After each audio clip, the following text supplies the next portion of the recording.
Pues muy buenos días. Hoy tenemos el placer de presentarles para charlar un rato con Pablo Martín de Santolaya. Nació en Madrid el 30 de mayo de 1976, es doctor en Historia por la Universidad Autónoma de Madrid y en estos momentos es coordinador académico del Centro Superior Editorial y de Cultura. Tiene infinidad de artículos escritos y varios libros, los más importantes, los más recientes: La Iglesia que se enfrentó a Franco, de la Victoria al Concordato, y Javier Osés. Precisamente para hablarnos de este último libro, aunque también abordaremos algunas otras cuestiones, está aquí con nosotros hoy Pablo. Buenos días, Pablo. Buenos días. Bienvenido. Muchas gracias. Empezamos por el libro. Javier Osés, un obispo en tiempos de cambio. ¿Qué nos dices del libro? ¿Qué es el libro? ¿Qué se va a encontrar el lector cuando acceda a tu libro? Pues sobre todo lo que se va a encontrar es yo creo que una primera aproximación biográfica a lo que fue la figura de Javier Osés, centrado casi en exclusiva en lo que fue el Javier Osés, obispo de Huesca. Primero obispo auxiliar, luego obispo residencial, y por lo tanto el libro va fundamentalmente de los años 1969 a 2001, que es cuando fallece.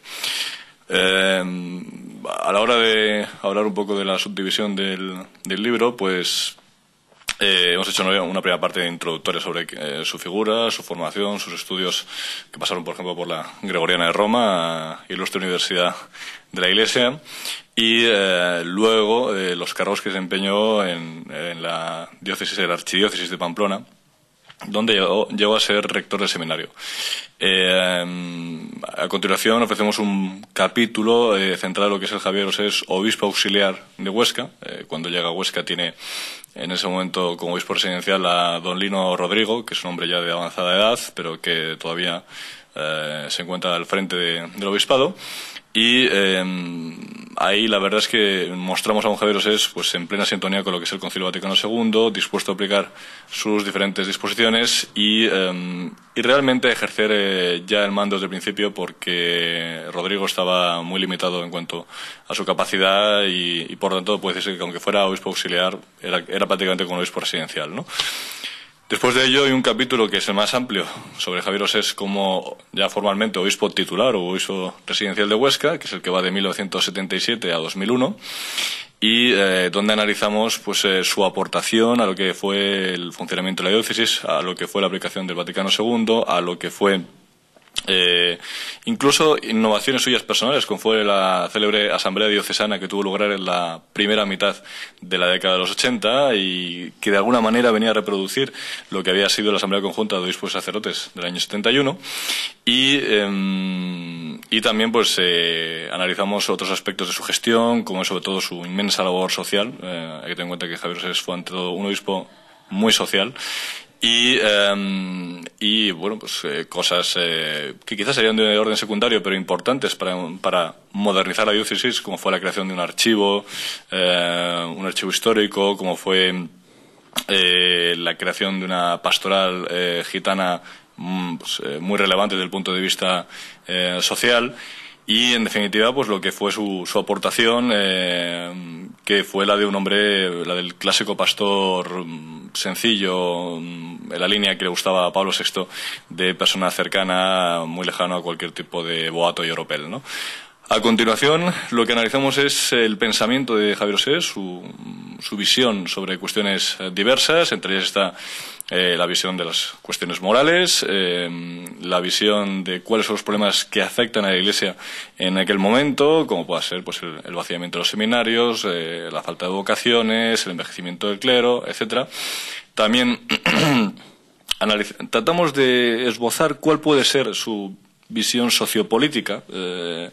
No es fácil realmente porque, como digo, la mayor parte de sus pastorales tiene una clara orientación social. Yo creo que Javier Osés, tanto lo político como lo económico, aunque tendremos tiempo para abundar en ello, pues no fueron temas para él especialmente importantes, sino más bien otro tipo de cuestiones. Y finalmente el libro lo que hace es realizar un estudio que fue quizás una de las cosas que me costó trabajar, porque era un tema bastante alejado de lo que habían sido mis estudios, que fue la financiación de la Iglesia diocesana de Huesca, ¿no? Recordemos en ese sentido que había sido muy importante en la segunda mitad de los 70, la entrada en el régimen de la seguridad social de los sacerdotes, y cómo Javier Osés tiene que preparar esa nueva realidad en función también de unos tiempos que habían cambiado sensiblemente y donde había que hacer frente a la realidad, como digo, de esos sacerdotes secularizados, qué podía pasar con ellos y con lo que han sido sus servicios prestados anteriormente, y también qué pasaba con aquellos sacerdotes que tenían ya otro tipo de trabajo más allá del puramente pastoral, se situarían en igualdad de condiciones con respecto a los sacerdotes que eran exclusivamente por así decir, de la diócesis, o los colocaría en diferente posición, ¿no? Pues todo esto y bastante más hay en el libro. Vamos a ir desmenuzándolo poco a poco. Empezamos por la familia, que es el núcleo. Este hombre es navarro. ¿De qué pueblo es? Él es de Tafalla. Tafalla. Y era el segundo de 8 hermanos, de los cuales creo que fueron 4 de los 5 primeros vivieron vocación religiosa. La mayor de todos, que era Josefina, fue nada menos que 50 años franciscana en Egipto. Falleció en la primavera del año pasado, de 2007. Luego viene Javier, que es el que se educa en el seminario diocesano de Huesca, de Pamplona. Le acompañaría su hermano José Ramón. Lo que pasa es que al año lo dejaría esa vocación. Y luego hay otras 2 personas que también muy relevantes, que es por un lado Margarita, que decide ingresar en la Compañía de María y que va a pasar la mayor parte de su trayectoria en Chile. Y por último Maripaz, que va a ser personaje central en la vida de Javier Osés, que pues fue también religiosa en una orden de origen francés. Estuvo en diversos lugares como Milagro en Navarra o Fuenterrabía, el País Vasco. Y cuando en el año 72 fallece la madre de Javier Osés, que era la que se había ido a vivir con Javier cuando Javier es nombrado obispo de Huesca, pues va a ser la que se haga cargo de la atención a Javier, en la que le acompañe en todo momento, y va a ser su persona de total confianza. ¿Sus padres eran? Sus padres, yo creo ¿agricultores?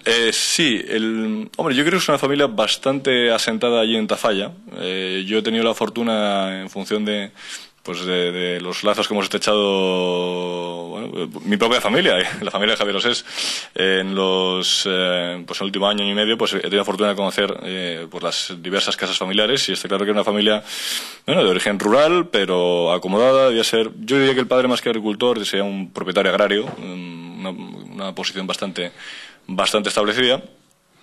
Y luego la madre dedicada a sus labores de casa. No va al seminario para escapar del arado, entonces. No. Que era clásico en aquella época, claro.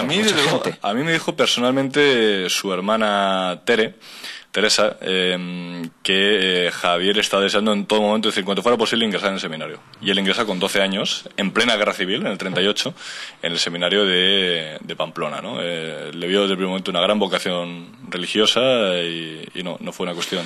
¿En el seminario fue un alumno aventajado, me imagino? Sí, fue un alumno brillante. Ello le permitió estudiar en la Gregoriana de Roma. La verdad es que estas cosas, lógicamente, son cosas que uno va averiguando con el tiempo, porque claro, una característica fundamental de Javier Osés y de todos sus hermanos es una inmensa humildad que tienen. Son muy humildes. Y claro, pues ya cuando ya hay más confianza, pues uno se entera que Javier Osés era un brillantísimo estudiante, pero que Javier Osés era el primero que no quería que se supiera la categoría de sus calificaciones, ¿no? Pero él fue un destacado alumno de la Gregoriana de Roma, y por ello luego pasó a tener, salvo un año que estuvo en una parroquia en Navarra, que se llama Zudaire, pues tuvo cargos de importancia dentro de la archidiócesis de Pamplona, hasta llegar a ser, como dije, rector del seminario.